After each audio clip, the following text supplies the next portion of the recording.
Hi, my name is Micaela Carriel, and I did the first half of Element 15, Organizing Students to Practice and Deepen Knowledge. One of the major focuses of this section was cooperative learning. Cooperative learning has a lot of different definitions, but when you complete cooperative learning properly, each student is interdependent on the other student. What cooperative learning is not is it's not students simply working in groups, it's not a think, pair, share, and it's definitely not any unstructured group assignment that allows one student to basically do all the work and all of the other students put their name on it. What cooperative learning is structured small groups, usually with assigned roles, interdependent to complete the task, meaning each student is dependent on another student for a portion of the task at hand, and proper cooperative learning focuses on the 5 key elements.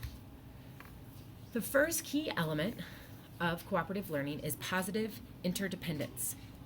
Basically, that means the group sinks or swims together. They all must depend on each other in order to finish or accomplish the task at hand.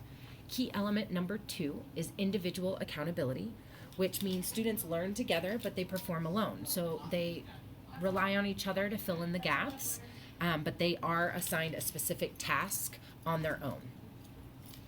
The third key element is face-to-face interaction, which allows students to hone their skills on oral explanations, making connections, discussing, filling in gaps. Key element number 4 is interpersonal and small group social skills, which is vital for anyone moving into the workforce. They focus on leadership, communication, trust building, and conflict management.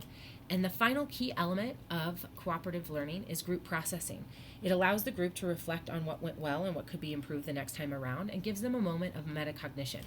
You can take all of these key elements and fit it into multiple different focuses of cooperative learning. Just to name a few, cooperative quizzes are when students work together on the same quiz and all receive the same score. Cooperative comparison is when students work together to create a project that examines 2 competing things. With all of this in mind, how does this look into our blended learning model? You can utilize different software to encourage students to stay on task, and also what you ask them to produce. So you can use TeamMaker, which allows you to create groups and assign roles. You can ask them to create a screencast, a Prezi, or a TouchCast to reach the higher levels of the SAMR model. Thank you so much for your time. The last section of Element 15 is performance and peer critiques. After students learn a concept, they can share their newfound knowledge with a demonstration or performance for their classmates. This is a great way for students to have a formative or a summative assessment. Their peers can then give them feedback on the projects, and all the students can practice giving and receiving constructive criticism. The most important thing to note here is that everyone has an agreed upon rubric or scale so that everyone knows what is expected of them. The text gives a few ways to incorporate technology into performance and peer critiques, and that's following on the next 3 slides. The first one's the most straightforward way, and it's what we've been doing in our discussions in this class, and that's using a screencasting software. The text suggests Jing, ScreenChomp, EduCreations, and TouchCast. Our classes have suggested Screencast-O-Matic. I'm most familiar with Mac, so I use QuickTime. The next way that learners can demonstrate their understanding is through video and audio recording tools. The text gives an example of students recreating dramatic scenes from literature, acting it out using costumes, and recording it on their tablets or smartphones. They can then edit the videos in iMovie or something similar.